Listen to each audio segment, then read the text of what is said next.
우리 톨스토이라는 분 아시죠? 전쟁과 평화, 안나 까리니나를 썼던 그분이 인생록에서 이런 말을 해놨어요.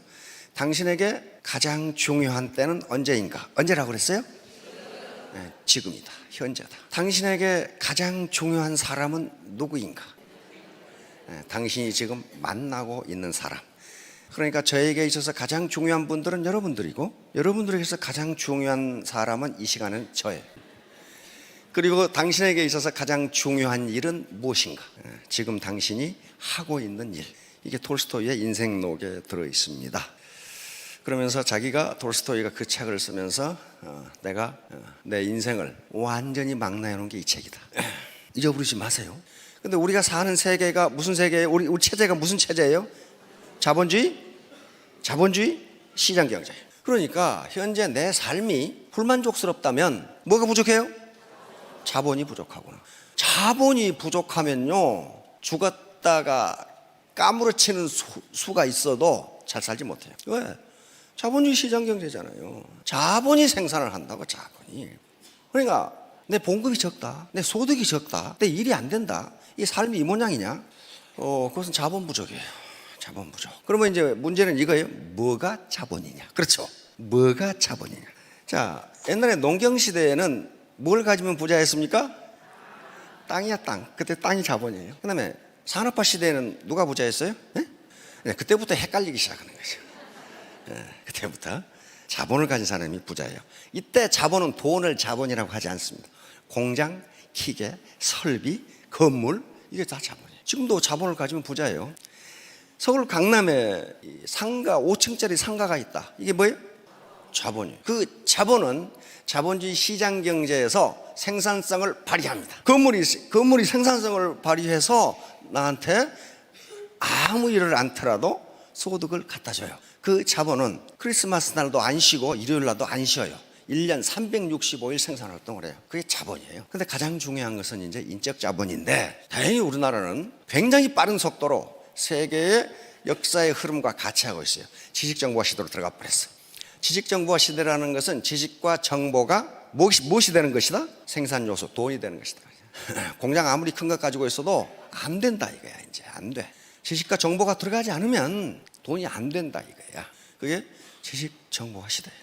지금 우리가 그 시대를 살고 있는 게 다행히 그런데 애터미 정보라는 걸 알았다고요. 정보는 공짜가 아닙니다. 네버, 절대로 공짜가 아니에요.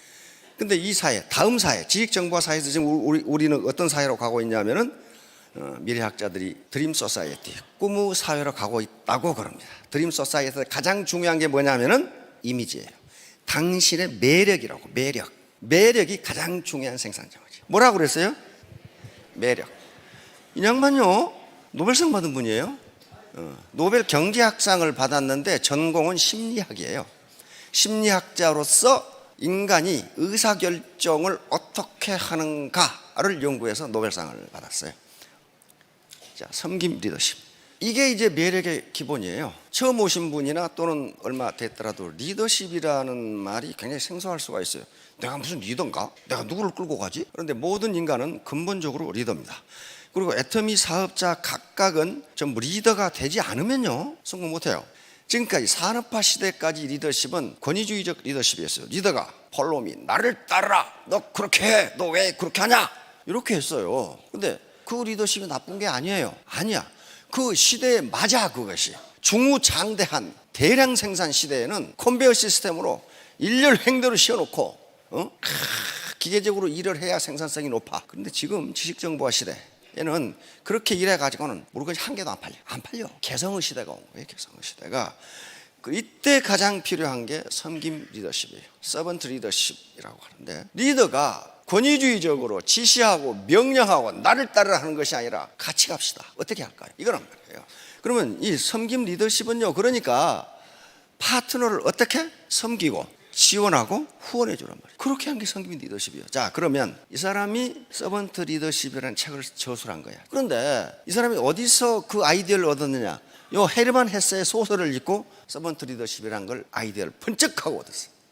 여기에 동방으로 여행, 헤르만 헤세 있죠? The Journey to the East, 동방으로 여행에서 여기에 레오라는 인물이 나오는데, 여행 집단 중에 단체 중에 레오라는 인물이 나오는 레오는 그 단체 하인이야, 하인. 쭉 동방으로 그 무리가 가는데 어느 날 갑자기 레오가 없어졌어. 없어졌는데 없어진 뒤부터 조직이 아주 엉망진창이야. 일이 되는 일이 없어. 되는 일이 없어. 그때서 그러고 결국 해체됐어. 동방으로 여행을 못하고. 그래서 나중에 그 레오라는 사람이 어떤 사람인가 하고 한 사람이 찾아 나섰어. 몇 년 만에 찾았는데 자기들이 여행을 할 수 있도록 도와준 큰 교단의 리더야. 그 사람이 거기서 하인으로 허드렛 일을 하고 있었다고. 그러니까 그 사람은 겉에 나타나서 나를 따라 안 했지만은 그 전체를 이끌고 가는 리더였다 그 말이야. 거기서 아이디어를 얻은 거예요. 이 사람이. 아, 이제 앞으로 시대는 이렇게 돼야 된다. 근데 그 당시는 냉전이 한참 진행되고 기업 간에 치열한 경쟁이 진행되는 시기이기 때문에 별로 관심을 얻지 못했어. 근데 20년 후에 그 책이 나온 거예요. 모든 기업이 지금은 기업 워크숍에서 서번트 리더십을 토의 주제로 하고 있다. 왜 그 시대가 서번트 리더십에서 레오 같은 역할, 그게 중요한데 왜 그렇게 바뀌었을까? 20년 전에 그린리프가 얘기할 때는 아무도 말을 안 듣다가 20년 후에 갑자기 이거 봐라, 이거 해야 되겠네, 바뀌었을까? 시대가 바뀐 거예요. 시대가 1970년대 후반에는 그때만 하나도 산업화 시대예요. 그러나 미국 내부에서는 1970년대부터 지식정보화 시대로 가고 있었어요. 그래서 그린리프는 이걸 발표한 거예요. 그러나 기업은 아직 못 따라왔어. 그러다가 시대가 바뀐 거예요. 다시 말하면 지식정보화 시대가 되니까 컴퓨터와 인터넷 그리고 SNS의 발전으로 리더가 정보 독점을 못하게 돼. 다 알아. 그 사람 아는 건 나도 알아. 그 사람 아는 건 나도 알아. 그러니까 리더가 정보 독점을 못해. 정보 독점을 하는 자가 권력을 갖습니다. 부하들은 모르는데 나는 알아. 그럼 어때요? 그 리더의 말을 따르지 않을 수가 없어요. 그럼 지금 다 알아. 자, 시대가 이렇게 되니까 리더가 나를 따르라 해가지고는 안 따른다. 그런 말이에요. 설득하지 않고는 안 따라간다는 거예요. 그래서 이 시대가 된 거예요, 이제. 자, 그러면 어떻게 섬기는데 그 사람이 리더냐 하는 거예요. 섬기는데. 이 세 가지 조건 때문에 그렇습니다. 섬기지만은 리더라는 역할을 하는 사람은 뭘 제시해야 된다고요? 비전을 제시해야 돼요. 지금 우리는 뭘 해야 되냐? 이걸 제시하지 않고 어떻게 할까요? 그래, 열심히 해봐. 그 비전이 없잖아요. 이 섬기면서도 비전을 제시해 주는 역할을 하기 때문에 리더다 그런 말이에요. 리더. 두 번째, 조정자. 사람이 모이면요, 가치관이 전부 달라. 취미가 다 달라. 그러니까 반드시 갈등이 있어. 특히 애터미는 진입장벽이 없어요. 그냥 들어오는 거예요. 그리고 유지비도 없어. 그러니까 어때요? 쉽게 말하면 5만 가지 사람이 다 들어와. 그러면 그 파트너와 파트너, 내 가족 라인과 형제 라인 간의 갈등을 누가 조정을 해야 되냐 말이에요. 이 리더가 조정을, 코어디네이터 역할을 해줘야 돼요. 그렇죠? 안 그러면 갈등이 일어나. 자, 다음 세 번째, 리더가 후원자 역할을 해서 자기 파트너들도 가족을 가지고 있는 하나의 생활인이에요. 그렇죠? 맨날 일만 할 수는 없어. 그러니까 일과 생활이 균형을 이룰 수 있도록 스폰서십을 제공해 줘야 돼.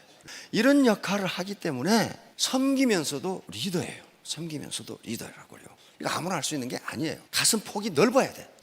그러면 이분이 레리 스피어스라는 분인데, 그래서 이분이 섬김 리더십의 특징은 무엇인가 하는 것을 10가지로 요약해서 발표를 했어. 뭐라고 그랬어요? 야, 경청이 탁 나오잖아요. 경청. 섬김 리더가 되는 것 중에 가장 중요한 게 뭐다? 경청이다. 남의 말을 들어라. 자, 다음 공감. 파트너의 어려움, 파트너의 아픔, 이것에 공감을 표시해야 돼요. 공감을 표시하고 그걸 지원해 주려고 노력해야 돼. 파트너가 스폰서님, 제 어머니가 XX암에 걸렸어요. 그러면 보통 인간은 어떻게 해요? 깜짝 놀래가지고, 아니 지금 어디 병원에 계세요? 돈을 많이 못 드리지만 10만 원이라도 치료비 보태주세요 하고 들을 수 있죠. 그런데 많이 동풍이야. 그거하고 나하고 무슨 상관이 있어요? 상관이 있어요. 상관이 있다고요. 그 간단한 말 한마디가 사람의 마음을 끌어당긴단 말이에요. 끌어당겨. 다음, 치유, 힐링. 인간은 어떤 이유로 사기가 떨어진 사람이 있어요. 그렇죠? 사람이 사는데 그거 없겠어요? 사이가 떨어지거나 막 노력하는데 파트너가 늘지 않거나 힘 빠지죠. 이런 경우에 리더의 위치에 있는 사람은 개인적인 문제, 가정적인 문제를 어떻게 하면 치유해서 정상 상태로 돌릴 것인가는 신경을 쓰라는 거예요. 이게 리더예요. 이게 리더라고요. 지가 그러든 거 말든 거 나하고 무슨 상관에서 그래 버리면 그 리더가 아니라는 거예요.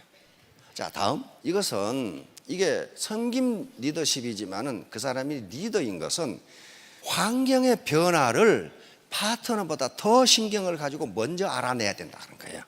이 세상이 어디로 흘러갈 것이다. 그러면 나는 이 파트너를 데리고 어떻게 갈 것인가를 먼저 알아야 돼요. 먼저.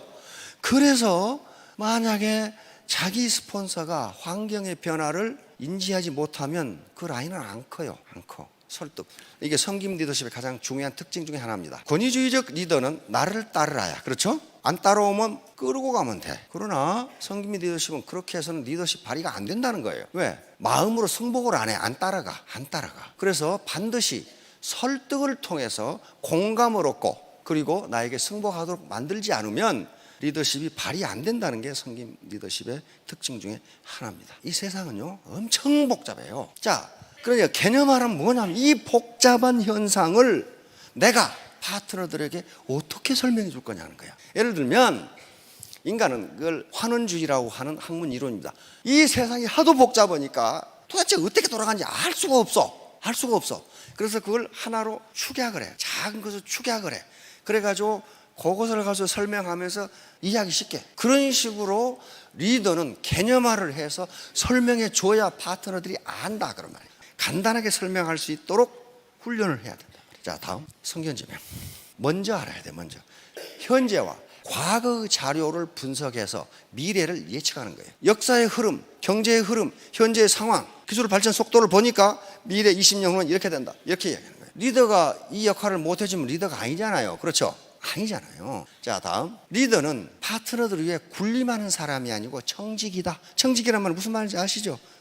스튜어드십이에요. 다시 말하면 재산 관리인이다 그런 말이에요. 내가 내 라인이 청직이다. 그러니까 내가 내 라인을 평소에 건전하게 관리하고 있다가 파트너들이 성공하고 사회에 더 큰 이익이 되도록 필요할 때는 언제나 그걸 갖다 쓴다. 그게 청직이에요. 청직이가 그러니까 그 청 안에 들어있는 재산의 주인이 아니라 뭐라는 거예요? 관리인이다. 관리. 이게 서번트 리더십의 핵심이다. 그래서 파트너의 성장을 위한 헌신. 그러니까 이 서번트 리더십도 다단계를 생각하고 만들어 놓은 것 같은 기분이 자꾸 들어 이거. 왜 이 서번트 리더십, 섬김 리더십이 우리 애터미가 딱 맞다고 그랬냐면은 우리 사운회가 그게 결정이 돼 있어요. 영혼을 어떻게? 소중히 여기며 생각을 경영한다. 믿음에 굳게 서며 겸손히 섬긴다. 겸손히 섬기는 거예요. 인간으로서의 존엄성은 같다고 인정해 주는 거야. 그러므로 나는 리더는 이 인간을 성장시켜야 된다. 성장. 어떻게? 정신적으로 성장시켜주고. 여기 나와 있죠. 어떻게? 개인적 성장. 이 사람은 그러니까 이런 사람을 자기 개발, 자기 발전을 할 수 있도록 도와줘야 된다. 그 다음에 어떻게? 직업적으로 애터미 사업을 좀 더 잘하도록 애터미 사업의 본질과 핵심을 알려줘야 된다. 세 번째는 뭐예요? 정신적으로 안정이 될 수 있도록 지원해야 된다. 이게 파트너의 성장이에요. 랄프 왈도 에머슨이라는 미국의 철학자가 있습니다. 현재 미국의 정신을 만들어낸 사람이요. 그 사람이 뭐라고 했냐면 당신이 나를 끌어올리려면 당신이 나보다 높은 곳에 있어야 한다. 높은 곳에 여기서 내가 이렇게 끌어올려줄 수 있다 그 말이야. 그 말은 무슨 말이에요? 리더가 파트너들을 성장시키려면 누가 먼저 성장해 있어야 한다? 리더가 먼저. 이게 마지막이 공동체 형성. 무슨 말이냐면요, 옛날에 우리가 살 때는 한 마을에서 지역 공동체를 이루고 살았어요. 거기에 일가 대소가 또 다 모여있는 경우가 있어. 그렇죠? 그럼 어때요? 어느 집에 결혼식이 있다, 초상이 났다 그러면 온 동네가, 어떤 사람은 콩나물 삶아가고 어떤 사람은 뭐 삶아가고 하나의 공동체로 마치 형제지간처럼 그렇게 살았어요. 그렇잖아요. 그런데 도시화가 진행되고 산업화가 진행되면서 이 지역 공동체가 깨져버렸어요. 그러면 그 공동체를 친구로 내 라인, 내 파트너, 내 센터, 내 팀을 마치 피를 나눈 형제처럼 만드는 그 역할을 누가 해줘야 된다? 리더가 해줘야 돼. 리더가. 그렇게 되면 사업에 성공하고 인생이 그렇게 고달프지가 않아요. 내가 어려웠을 때 누가 달려와요? 친구가 달려오잖아요. 친구가 아닌 놈 안 달려와. 친구가 아닌 놈 언제 달려오느냐? 내가 밥 살 때 달려와. 그러면 내가 어려움에 처했으면 그러면 어디 가버리고 없어. 그래서 그렇게 만들라는 게 공동체를 만들라는 거야. 그래야만 당신의 조직이 발전한다는 거예요. 그렇게 하시겠죠? 그렇게 하시겠죠? 어떻게 되자고요? 따뜻한 사람이 되자. 결론 하나입니다. 따뜻한 사람이 되자. 내가 따뜻하면 파트너들은 따라오게 돼 있어요. 아시겠죠? 예, 3년 후, 5년 후에 모두 월천택 월천남이 되시기 바랍니다. 예, 감사합니다.